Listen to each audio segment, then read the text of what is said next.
time, YouTube. I think it's been about a year. I think my last video was, I know it was right before my junior year. I think it was like, how do I feel about moving? Well, as you can see, there's been a little change, as you can tell by the title. Today we're going to be talking about joining the Army Reserves and my whole military experience. I've had a couple people ask me about like what it was like and everything like that, so I just thought that like, I don't know, I should just like make a little video and like inform people who are thinking about joining at 17 years old or just joining in general, like what you should know and like what basic training is like and everything like that. So we're gonna get into it. Let's see. I don't know, we're just gonna get into it. Okay, so first things first, what you know. Within the military, there are different branches. There's the Army, which I'm a part of. There's Marine. There's okay. There's Army. There's Marine. There's Air Force. There's Navy. Honestly, if I don't remember, it's probably not important. So no, but within the Army, which I'm a part of, and within each branch, I believe there's 3 different sectors. So there's the active duty, then there's National Guard, then there's reserves. I'm reserves. So let's see. So let's talk about like how I got my whole process started and everything like that. I went to for my junior year of high school. I moved to Massachusetts, and in Massachusetts, I was going to this high school.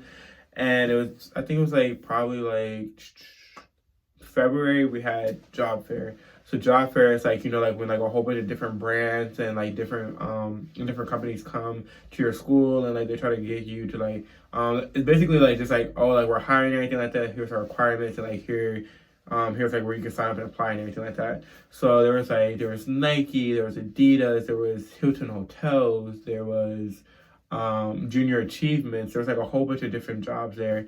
And then there was also like the National Guard, active duty for like the Army, anything like that, reserve. There was, I believe there was like Air Force or anything like that, but even if they weren't, they were there later on, like within the school year as well. And me personally, I just like always thought about joining the Army. I didn't know if I wanted to do like active duty, reserve, or whatever. But I was just like, let me just stop here. So like, I said, let me just stop at the table. So I was with my friend Melissa and she's naive. Can't remember the other person, but I was with Melissa and like 2 other boys and like another female. I can't remember their names. But I was there and I was like, hey, can we stop there? They're like, you can stop at that table, but I'm not stopping there and like risking my life. I was like, all right, bet. So I had went to the table and everything like that, and I had asked like, you know, like why should I join and stuff like that and everything like that.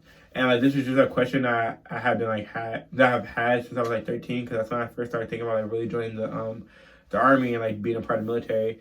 And the recruiter that was there actually turned out to be my recruiter for when I officially like decided to join and everything like that. So he just telling me about like how like college tuition and everything like that, like the GI Bill, and just like how with reserves, like how you would still be able to have a civilian lifestyle, civilian career and everything like that, which really drew me in. 'Cause I'm like, I know I want to be in the military, but I know I also want to have like a life outside of the military, which the reserve and the National Guard offers you.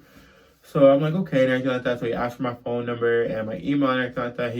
I give him that, and then he gives me his card. I think within like 5 hours, and once I get out of school, I'm about to go to work, or I get home from work. And you know, I'm in my house and everything like that. And you know, just on my phone, and I look, and it says like new message, but it's like, you know, like how like for iPhones it has like, if like you don't have a number, it's like on a different part of your message. Anyway, that don't matter. Anyway, so he's like, hi, this is Sergeant, blah blah blah. I'm not gonna put his name out there. He's like, is this Tyrell? Can we talk or anything like that? Or do you know we can come in for a meeting? I was like, yes, this is Tyrell, and I explained to him my whole situation, how I had like told my mother first and everything like that. And he's like, okay. He was like, so let me know when and everything like that. So like right after that, I was like, I said, Mom, can I talk to you in your room and everything like that? Because she's in the living room with my stepfather. And she's like, are you okay? I was like, yes, I just need to talk to you for a second. So I go in there. I'm like, you know, I want to join the Army and everything like that. And she was like, no. She was like, no. She's like, you're not doing it, blah, blah, I don't care. Start breaking down I was like, I'm gonna be 18. If you don't let me do it now while I'm 17, I'm just gonna do it while I'm 18, and you don't have a choice and everything like that. I was like, something I really want to do, something that's gonna help me throughout my life and everything like that, and not have to worry about college finances and stuff like that. Being able to be independent, which I was, but I felt like I was financially stable to support myself. But if I could become even more financially stable to support myself, I felt as if that was something I wanted to do. So eventually, get her to calm down. She goes to my stepfather. My stepfather looked like he was about to break down too. Fast forward, they agree. We set up a meeting. I go to the office. I took the pre-ASVAB test. So the pre-ASVAB test, in case you don't know what the ASVAB test is, the ASVAB test tests like how, like where you would be best fit within the military, like what your MOS would be. Your MOS is your job and anything like that. So I took it and I rushed through it. So I was just trying to get it done with. I got a 37 my first time. Yeah, I got a 37. And he was like, no. He's like, I know you can score better than that. So he put me in a 7-day program. It's called marchtosuccess.com. So basically it's a 7-day course, and it had like the courses, like you had to take one for each day for the full 7 weeks, and they could go in and check.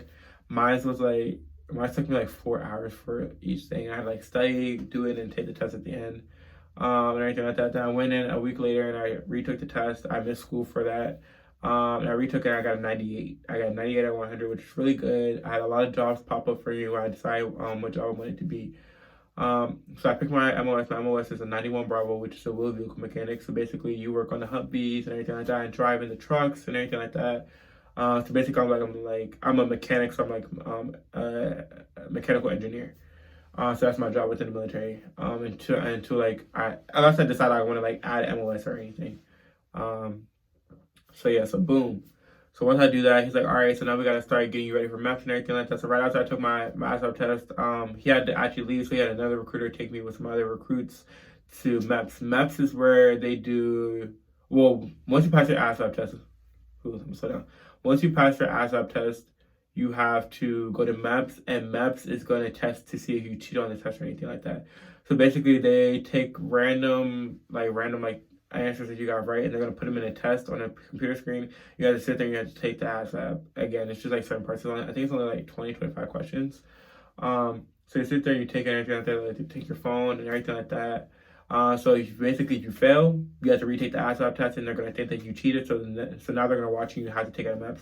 I passed mine and everything like that. Once you pass that part at MEPS, then there's another test you have to take and everything like that.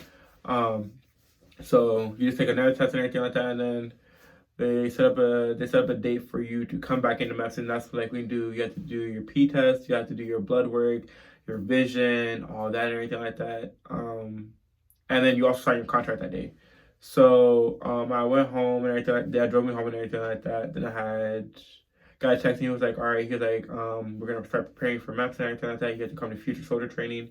Future soldier training is when you go to your recruit's office and basically you just work out with them and everything like that because they're trying to get you ready for basics. Okay. So I was doing that and everything like that. Something that you need to know is that when like they get you to the office and you're about to sign your contract and everything like that, they're on you from when they first text you, from when they first get your number up until you sign that contract. They're on you because once they get you to sign, they get a bonus to add it to their salary and everything like that. So my recruiter was really on me, really persistent and everything like that. So he's like, hey, I need to make sure that you got these forms filled out. You got to fill out. All right, bet, send me a picture so I can put it in the system and everything like that. So he was very fast with it.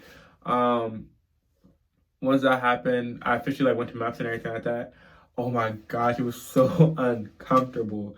Like when I say it was so uncomfortable, it was for the simple fact of like you do your blood test and everything like that. Like the last part that you have to do is the pee test, and they're like, don't pee when you wake up because you stay at a hotel the night before and everything like that. Like they pay for you, and like you for me, I could not pee. Like I was drinking hella water slim. And so it's like you and there's like 4 other dudes in the room, and then it's like the sergeant. Well, no, it wasn't a sergeant. It was a private first class, and he was acting all big and bad. But I was like, all right, cool. Like you're just a private first class. Like you're not a sergeant. But respect your ranks, respect your higher ups.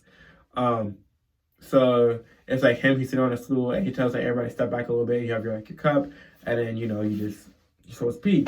I could not pee the first 4 times, and I was like, you know what? I was like, this is God trying to tell me that I don't need to join in anything like that. So I literally did not get into almost did not get into the military because I could not pee. So the doctor who did my physical exam, he's like, do you want me to go in there with you? So I'm not gonna look or anything. I'm just, So he went in there with me, and like within like seconds, I was pissing, and I was like, it was like so clear to where like they were like, oh my, like they're like, you have no electrolytes or something, like you flushed yourself out. So they like went and bought me Gatorade and anything like that. So I officially did that, and then they're like, all right, so everybody who was swearing in had their families come. I didn't have my family come. Nobody was there for when I swore in. So it really did suck. I didn't have my own recruiter. I had a different recruiter who was there when I swore in. So she took pictures and everything like that. So shout out to you. I'm not gonna put her name out there. But it was like it kind of sucked because it's like I'm taking such a big step and like nobody was there for me for my swearing. So once you do that, so like you have to stand at position of attention, and then so like you're standing at position of attention, and then once the commander comes in, no, not the commander, the captain comes in, then you stop to parade rest, and with parade rest you only move your left foot, your military left. You want to always remember that you step off with your military left. So I swore in and everything like that, and then I officially got my date for basic training and like all my paperwork and everything like that. So I'm gonna tell y'all this. When I first swore in, I felt regret. I felt like I didn't want to do it. It wasn't until I got to basics where I was like, I made the right choice. This is what I want to do for the next 8 years of my life. Because when I first swore in, I was like, I'm only 17. What am I doing? And I was like so nervous and everything like that. I was like, did I make a mistake? Like, why did I do this and everything like that? And it's like I had these coworkers who like really feel like my family now, and they were like, they did not want me to join. Like they were so against it. They were like, like their joke always be like, they were like, you gonna go to war, blah blah. Like they gonna send you to Iraq and everything like that. But it was like all jokes and games. So like either way, they were there to support my decision no matter what. So I got my I got my paperwork and everything like that. So what am I trying to say? So I got my paperwork for basics. I got so like make sure if your recruiter promises you anything in your contract, make sure that is in your contract before you sign a single form. Like me, I was so persistent on it. I got the GI Bill. I'm not gonna say how much I got it for, but I got a nice amount. I got signing bonus. I'm not gonna say how much that was, and I got Air Force in my contract. Those were the 3 things that I asked for in my contract and everything like that. So like I made sure like when I was like reading through it and everything like that, when they were like, all right, you need to sign this, I was like, what exactly is this telling me? So when you're there and you're in that office and they're telling you and everything like that, when you're at MEPS, when they're reading you your contract, don't just sign it blindly. Read what it is saying, because they can mess up your life, and I don't care if they say like, oh, like you're gonna get a signing bonus of $15,000. If you do not see it and you sign it, you're not getting that money. No matter what, once you sign a contract, it's not an ink. Once that little electronic joint is enter, you're done. Like you're not, if it's not in your contract right then and there, you're not getting that. I don't care. You can get it if you decide to do a second contract, because when you try to go get your second contract, that's when they're gonna try to like make sure that you stay in. So you don't get in your first contract, get in your second contract. That's what I was told. But yeah, so another thing that you want to know when you're joining the Army Reserves or National Guard, you get sent out if there's a war first. Active duty does not get sent out first. Because since they are active, they have more skills and more things than you and everything like that. They're more and basically like you're gonna shoot, but they're shooting when they're at AIT, they're shooting, while they're at their unit and everything like that. You're shooting at your reserve and National Guard, you're shooting at your unit, but you're not shooting as often as active duty. So for us, just naive. For us, reserve, which I am reserve National Guard, you get sent out first to if there's a war, you get sent out to go to the post first or wherever it is, because you have to set up and make sure that everything is ready for active duty. Then active duty comes, then you're relieved, and they can call you back if they need more people. But for National Guard and Reserve, it's more dangerous for you at a certain point because you're going out when the fire is still hot and everything like that. So you're setting up safety and equipment and everything like that while you're under fire and everything like that. And that's not to say that active duty is not going to be there longer. They're not going to see more stuff, and they're not going to, be shot at and stuff like that. But they're not there when when the war is first starting, or when the little whatever is going on first starts. You are. So that's something that I want you to know, because that's something that I wasn't told until I got the basics by my drill sergeant. Let's see, do I want to put basics in this video, or do I want to just stop and then record another video for basics? I'm going to talk about getting ready for basics. So getting ready for basics, you really want to make sure that you are mentally and you are physically prepared. Please, please, please do not be that one trainee that comes and you did not work out and now you got to take that first P test and you are dying. Please don't be that one. And please don't be that one trainee that doesn't do any type of exercise, and then once you get to that final PT test at the end of the cycle, you better graduate. You don't graduate because you didn't pass your PT test. And if you're a split up, like me, I'm 17, so I have one more year of high school, and I go to AIT. So I got done with basics, came back to high school. 2 weeks after I graduate, boom, right at AIT. Because if you fail and you're split up, they can't make you stay and to retake that PT test, because you have a MRD, which is mandatory release date. Your mandatory release date, if you fail and your mandatory release date is too close to graduation, guess what? You're going back home to Fort Couch, and you got to come back the next summer to redo basic training all over again. And they might be nice and be like, oh, well, you just have to go back to this phase. But if they don't tell you, then you got to go back to this phase, you go back to phase 0, red phase, day 0.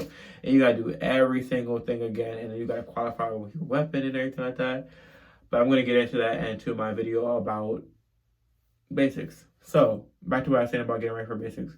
Your recruiter is going to give you a list, and your list is going to have a packing list. It's going to tell you everything that you need to bring. It's going to tell you, it's going to give you a pack. It's going to talk about your Army values, your soldier's creed, your warrior ethos, and everything like that. That is stuff that you need to memorize before you get to basics, because it will make you a better soldier and more prepared, and you'll be able to help your battle buddies. But I'm going to get into that in my next video. So this is where I'm going to sign off. This is everything that you need to know from when you get recruited until you sign your contract. And in my next video, I will be talking about everything that you need to know when it comes to dealing with